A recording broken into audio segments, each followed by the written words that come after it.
benvenuti alla TG Sicilia. Le principali notizie. Ospedali sempre in sofferenza per il dilagare dell'influenza. Il rientro a scuola, concluso le festività, fa temere un ulteriore aumento dei contagi e un nuovo picco è previsto nei prossimi giorni. A Catania un flop la campagna di vaccinazione organizzata a scuola alla Pizzigoni Carducci. E nel Ragusano la sanità è in crisi non solo per l'influenza, ambulanze ferme per carenze di barelle e assistenza paralizzata, postazioni del 118 chiuse, mancano i medici. A Palermo in prefettura comitato per l'ordine e la sicurezza allo Zen, un quartiere dove criminalità e mafia comandano anche nell'assegnazione delle case popolari. 2 arresti di minorenni per la violenza sessuale a dicembre su un bambino di appena 11 anni in un paese delle Madonie, una sconcertante vicenda di degrado giovanile. Arrestato a Gela un marito violento, tormentava da anni la moglie e minacciava di morte la famiglia della donna. Aveva con sé una pistola pronta a sparare. A Carlentini il test DNA dirà se quello trovato nell'auto è veramente il corpo dell'uomo scomparso lunedì scorso a Catania. Adesso indagano anche i carabinieri del ROS. Arte e scienza in una mostra di istantanee a Palagonia nel Catanese, dedicata al vulcanologo Gaetano Ponte, studioso dell'Etna e appassionato fotografo. Calcio, il Catania per la partita con la Cavese può contare sul ritorno di Lunetta e sul fattore Massimino. Ore delicate in casa Trapani, c'è il rischio di un'altra penalizzazione.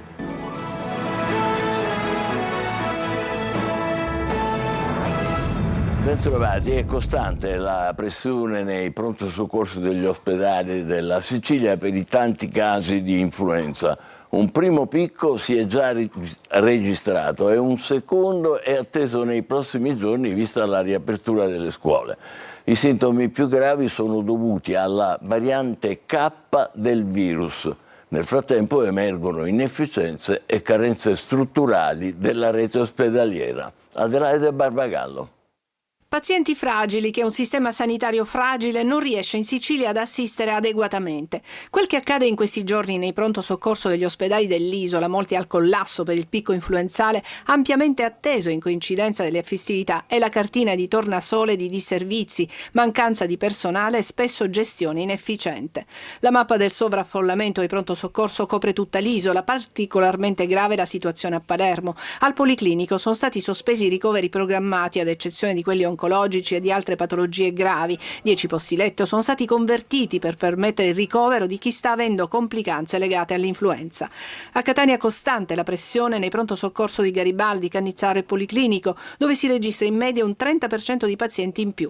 Infezioni record dovute alla variante K del virus influenzale. Può dare delle complicanze anche importanti come la polmonite virale, ma può dare anche delle sovrainfezioni batteriche, quindi la polmonite batterica che in genere insorge a distanza di 7-8 giorni dall'inizio dell'influenza, oppure ancora purtroppo possono verificarsi delle complicanze di tipo tromboembolico. Per chi sta male ha solo 2 vie, il medico di famiglia o il pronto soccorso, da qui l'affollamento. In generale mancano barelle e posti letto. I sindacati puntano il dito su una programmazione sanitaria mai decollata e sulla mancata attuazione della rete ospedaliera. Il consiglio degli esperti e la vaccinazione, anche adesso seppur in ritardo, potrebbe essere utile e tenere atteggiamenti responsabili, evitare di incontrare persone, soprattutto se fragili, se si hanno sintomi influenzali. La scuola, dicevamo, osservato speciale in vista di un nuovo picco. Classi quasi al completo oggi all'Istituto Pizzigoni Carducci di Catania, ma lo scenario potrebbe cambiare nei prossimi giorni. Si è rivelata un flop la campagna anti-influenzale pensata per insegnanti, personale scolastico e alunni. Tonino De Mana. Rientro a scuola e festività appena terminate. Il mix è servito per aumentare i contagi quando il picco influenzale è ancora lontano. Mentre gli ospedali sono sotto pressione, il ritorno tra i banchi non ha fatto registrare particolari problemi che probabilmente potrebbero esserci nei prossimi giorni, come ha spiegato nel corso di Buongiorno Sicilia il dottor Antonio Di Mauro, responsabile pronto soccorso del Cannizzaro di Catania. Ci avremo questi giovanissimi con sintomi lievi che però sono degli ottimi portatori e quindi loro lo diffonderanno agli insegnanti, agli operatori scolastici e quindi loro alle loro famiglie. Ci attendiamo nei prossimi 5-6 giorni che ci sia un'ulteriore ondata di picco. All'Istituto Comprensivo Pizzigoni Carducci di Catania, lezioni regolari e classi quasi al completo, anche se da queste parti il virus influenzale ha colpito duro prima delle vacanze. Prima di Natale c'è stato un picco di bambini assenti, tant'è che nelle classi a volte c'erano solo 2 o 3 bambini. Poco prima delle 11 è il momento della ricreazione, con un accorgimento. Si lavano le mani perché è importante per tutti, soprattutto per i bimbi e specialmente in questo periodo che siamo un po' KO con il raffreddore e l'influenza che ci sono in giro. La scuola Pizzigoni Carducci ha aderito alla campagna di vaccinazione anti-influenzale. Su 1500 tra alunni e operatori scolastici una quarantina hanno accettato di utilizzare questo strumento e quindi sono vaccinati. Sappiamo che altri fanno il vaccino per conto proprio. Lei si è vaccinato? Io personalmente sì, anche perché avevo paura della puntura, però è davvero semplice. Per i bambini invece si usa uno spray. E nel Ragusano non c'è solo l'influenza, le ambulanze sono ferme per carenze di barelle e soccorsi bloccati. Postazioni del 118 rimaste chiuse per mancanza di medici. Insomma, il 2026 fa luce su molte delle criticità del sistema sanitario in quel territorio. Veronica Barbarino. Il 2026 inizia male per la sanità iblea. Nei giorni scorsi 7 ambulanze del 118 arrivate da tutta la provincia di Ragusa e una anche da Rosolini sono rimaste ferme per ore davanti al pronto soccorso dell'ospedale di Modica. Nessuna barella disponibile, tutte occupate da pazienti costretti ad attendere sugli stessi lettini sui quali erano stati soccorsi perché il reparto non dispone di un numero sufficiente di barelle né di posti letto per accoglierli. Di conseguenza nessuna possibilità per le ambulanze di ripartire. Nei corridoi del pronto soccorso 58 persone bisognose di cure. Un'attesa lunga e snervante dovuta alla carenza di medici. È forse una delle immagini più significative della crisi dell'emergenza-urgenza e del sistema sanitario nel territorio ragusano, ma non è la sola. Nel distretto di Modica, purtroppo, dalle 8 di mattina del 1 gennaio fino alle ore 8 del giorno successivo, non c'era un'ambulanza medicalizzata. Avevamo 4 ambulanze senza nessun medico a bordo. La criticità si registra anche a Scicli, dove la postazione del 118 è rimasta chiusa per la terza volta dall'inizio dell'anno per mancanza di personale, lasciando la città senza ambulanza. Una situazione che il sindaco di Pozzallo definisce ormai insostenibile. Ci sono difficoltà oggettive, ma ci sono anche insufficienze soggettive e invito ancora una volta il direttore generale dell'ASPE a muoversi per cercare di porre rimedio ad una situazione che diventa giorno dopo giorno sempre più complicata e difficile. I cittadini, intanto, attendono risposte.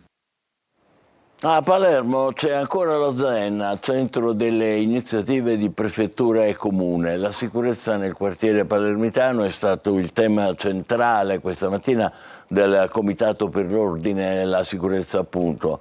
Lo ZEN si rivela un quartiere sempre di più con radici di criminalità e mafia, anche nella gestione e nell'assegnazione delle case popolari. Marco Gullà. Dal potenziamento del sistema di videosorveglianza a più controlli e presidi, soprattutto nei punti nevralgici del quartiere. In prefettura questa mattina a Palermo si è discusso di come garantire maggiore sicurezza allo ZEN nel corso del Comitato per l'Ordine e la Sicurezza. La prefettura, dopo le nuove sparatorie, ha innalzato il livello di sorveglianza e disposto una serie di controlli e perquisizioni che hanno portato nei giorni scorsi al sequestro di 5 pistole nascoste tra gli edifici del rione. Non solo repressione repressione servono anche interventi educativi, come richiesto dalle associazioni di volontariato che da anni lavorano con i bambini e le famiglie del quartiere. Un quartiere sempre più con radici di criminalità e mafia, anche per la gestione delle case popolari tra i padiglioni, un mercato nero, quello delle abitazioni allo Zen, in mano a Cosa Nostra e alle bande del quartiere. Per un immobile il costo è di circa 15.000 euro. Ce ne sono oltre 500 occupati abusivamente, una lista lunghissima che riconduce a Cosa Nostra, nucleo centrale dello smistamento delle case sotto pagamento. Chi non può pagare fa un accordo con i clan, lavorando come vedette o nello spaccio della droga, una sorta di mutuo con la mafia. Tra coloro che occupano le case abusivamente c'è anche Gaetano Maranzano, il killer in carcere che ha ucciso Paolo Taormina alla Champagneria. Scattano 2 arresti di minorenni per la violenza sessuale su un bambino di appena 11 anni in un paese delle Madonie. Una sconcertante vicenda di degrado giovanile. Manlio Viola. Prima il bullismo, poi le minacce anche con un coltello, infine la violenza sessuale iniziata in estate e proseguita per mesi, fino a dicembre. Una storia turpe di degrado giovanile avvenuta in un paese di montagna sulle Madonie, nel Palermitano. Il luogo esatto non viene reso noto perché protagonisti, vittima e aguzzini, sono sempre dei minori, 3 in tutto. La vittima, un bambino di 11 anni che a dicembre scorso, dopo mesi passati a subire, ha raccontato tutto ai genitori. Adesso, dopo un ulteriore mese di indagini, la procura dei minori ha mandato in comunità altri 2 ragazzini, uno che ha appena compiuto 14 anni, un secondo che ne ha 16. Sono accusati di violenza privata e violenza sessuale ripetuta. Il bambino, stando al suo racconto, riscontrato poi da una visita medica e da alcune tracce rinvenute sui cellulari dei ragazzi fermati, sarebbe stato la scorsa estate al centro delle attenzioni dei 2 ragazzi più grandi. All'inizio una sorta di stalkeraggio da bulli, poi a casa di uno dei 2 indagati sarebbero scattate le molestie e infine la violenza sotto la minaccia di un coltello. Vicenda ripetuta più volte stando alle indagini. Il bambino avrebbe subito in silenzio, spaventato dalla minaccia di ritorsioni, ma il suo atteggiamento a casa era cambiato, sempre più scontroso e irritabile. Ad accorgersene sono stati i genitori che, dopo averlo convinto a confessarsi, lo hanno accompagnato alla polizia di Termini Imerese a inizio dicembre. Da quel momento inizia l'inchiesta e adesso arrivano gli arresti. Una storia che però deve ancora essere chiarita, tanti gli aspetti che restano oscuri, ma le indagini continuano. A Palermo un giovane ha ferito il padre con un coltello al culmine di una lite in casa. Secondo la ricostruzione degli investigatori, il ragazzo, che ha problemi psichici, ha aggredito il familiare ferendolo al volto e al collo. Gela, una richiesta di aiuto al 112, una casa trasformata in teatro di paura e una pistola pronta a sparare. I carabinieri arrestano un uomo accusato di maltrattamenti in famiglia. Gerry Italia. È una chiamata concitata al numero unico di emergenza 112 a far scattare l'operazione. Dall'altro capo del telefono una donna chiede aiuto. Nella casa della sorella è in corso una violenta lite. I carabinieri del reparto territoriale di Gela arrivano in pochi minuti. All'interno dell'abitazione trovano una scena che non lascia dubbi. La donna è sotto shock. Il marito, un 46enne pregiudicato, appare freddo e tenta di minimizzare. Portata in caserma, la vittima rompe il silenzio. Racconta anni di violenze psicologiche e fisiche mai denunciate fino in fondo per paura. L'ultima aggressione poche ore prima, calci, pugni e una minaccia di morte. Ma l'incubo non è finito. La sorella della donna mostra ai militari alcune foto ricevute sul cellulare, un'arma da fuoco e messaggi con minacce esplicite di morte a tutta la famiglia. I carabinieri tornano subito a casa dell'uomo che sta per fuggire. Con sé ha un borsone e uno zaino. Dentro una pistola semiautomatica calibro 7,65, carica, con 7 proiettili pronti all'uso. Scattano le manette e l'arma viene sequestrata. L'uomo condotto in carcere. Il GIP convalida l'arresto e dispone la custodia cautelare. Un intervento che ancora una volta mostra quanto una denuncia tempestiva possa fare la differenza. La polizia di Catania ha arrestato 8 persone indagate per spaccio di droga nell'ambito della seconda fase dell'operazione Safe Zone, zona sicura. Si tratta di cittadini stranieri che controllavano una piazza di smercio nel quartiere San Berillo, nel centro storico della città. Perquisizioni sono state eseguite nei confronti dei presunti fornitori di droga. RIS di Messina al lavoro per dare un'identità al cadavere trovato carbonizzato in auto il giorno dell'Epifania nelle campagne di Carlentini. Con il passare del tempo si rafforza sempre di più l'ipotesi che possa trattarsi di Salvatore Privitera, il 35enne scomparso da qualche giorno da Catania. Francesco Aloi. Più il tempo passa, più si consolida l'ipotesi che le ossa trovate carbonizzate a Carlentini possano essere di Salvatore Privitera. Al lavoro c'è anche il RIS di Messina. Bisognerà aspettare l'esito del test del DNA per capire se quello trovato nell'auto è veramente il corpo dell'uomo scomparso lunedì scorso da Catania. Il 35enne aveva un procedimento penale per spaccio, ma per il legale nominato dalla famiglia non avrebbe alcun legame con l'accaduto. Non riesco a ipotizzare dal punto di vista di questa situazione processuale che lui aveva, dei coinvolgimenti tali da finire poi in questa maniera. Gli investigatori stanno passando al setaccio ogni traccia. Potrebbe essere stato prima ucciso e poi legato dentro l'auto prima di appiccare il fuoco, oppure qualcuno potrebbe averlo prima drogato e poi bruciato vivo. Per avere tutti i risultati delle perizie, però, serviranno settimane, forse mesi. Di certo, ad ora c'è soltanto il luogo del ritrovamento, nel giorno dell'Epifania. A Catania, rocambolesca fuga di un pregiudicato che ha tentato di fuggire arrampicandosi sui tubi dei condizionatori. Il rapinatore era entrato in un ristorante di via Lauria, ma all'arrivo dei carabinieri, chiamati dal proprietario, allertato dall'allarme scattato con i nebbiogeni, ha tentato di farla franca, come vedete, arrampicandosi sui tetti, ma appena sceso è stato fermato mentre cercava di nascondersi ancora, questa volta tra le auto in sosta. Intossicati da botulino dopo il cenone di Capodanno a Canicattì, 2 dei pazienti sono ricoverati a Caltanissetta e per fortuna le condizioni, anche se sono ancora gravi, sono in miglioramento grazie all'intervento tempestivo dei medici. Rita Cinardi.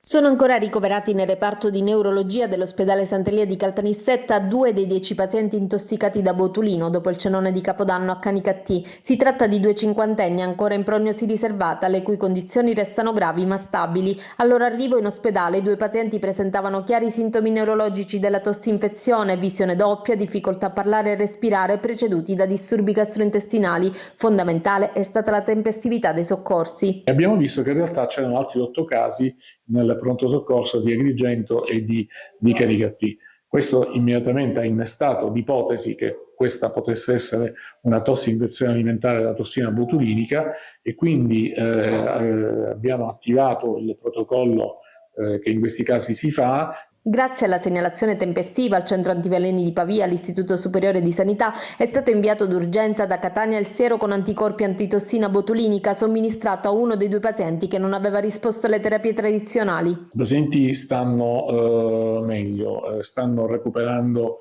la situazione neurologica che era gravissima all'inizio, adesso è in netto miglioramento.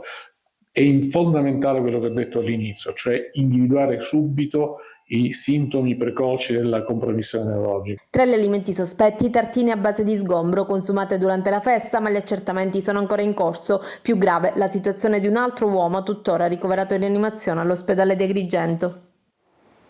Nel giorno in cui si ricorda Beppe Alfano, ucciso dalla mafia 33 anni fa a Barcellona, a Pozzo di Gotto, interviene la Presidente della Commissione parlamentare antimafia, Chiara Colosimo. Voglio rendere omaggio, dice, a un giornalista che ha fatto della ricerca della verità una missione civile. Con il suo lavoro libero e coraggioso, Alfano ha denunciato le infiltrazioni mafiose nel suo territorio, pagando con la vita la scelta di non piegarsi all'omertà e alle intimidazioni. Così la Presidente dell'Antimafia Nazionale, Colosimo. Arte e scienza in una mostra fotografica a Palagonia, nel Catanese, dedicata al vulcanologo Gaetano Ponte, studioso dell'Etna e appassionato fotografo. Desirée Ferlito. Arte, scienza e storia, quella della prima metà del Novecento, è l'eredità di Gaetano Ponte, protagonista della vulcanologia italiana, tra i figli più illustri di Palagonia, ricordato a 70 anni dalla morte attraverso una preziosa raccolta fotografica. La mostra restituisce il valore del suo sguardo scientifico e umano, sottolineano gli organizzatori del Dipartimento Vulcani dell'INGV, che ricordano come durante la lunga carriera scientifica Ponte abbia documentato da esperto fotoamatore non solo eruzioni e vulcani, ma anche personaggi e luoghi della sua epoca. Una parte rilevante è dedicata all'Etna, con immagini che documentano in dettaglio eruzioni laterali, attività esplosive e cambiamenti morfologici dei crateri sommitali dalla prima metà del XX secolo. Il ministro Musumeci sottolinea l'importanza della conoscenza e della prevenzione. Come poter ridurre la nostra esposizione al rischio?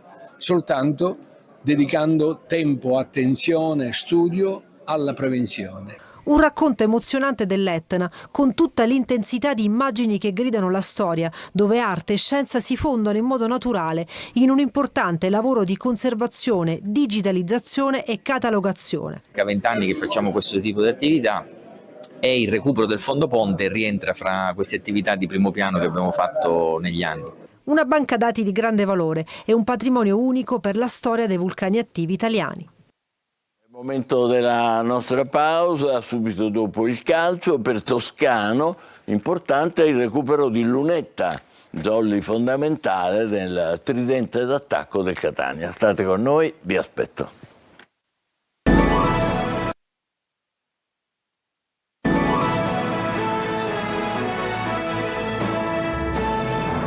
Calcio, il Catania in vista di domenica con la Cavese recupera Lunetta, importantissimo jolly per Toscano, e confida nel fattore Massimino. Marco Carli. Ritrovare il Massimino e il jolly Lunetta, due notizie importanti per il Catania in vista del prossimo match con la Cavese. Lo stadio di casa, lo sappiamo, è più di un fattore. I rossazzurri e il Massimino finora sono andati come un treno, lo dicono i risultati, lo dicono le cifre, così come il gioco espresso in tutti gli appuntamenti al Massimino.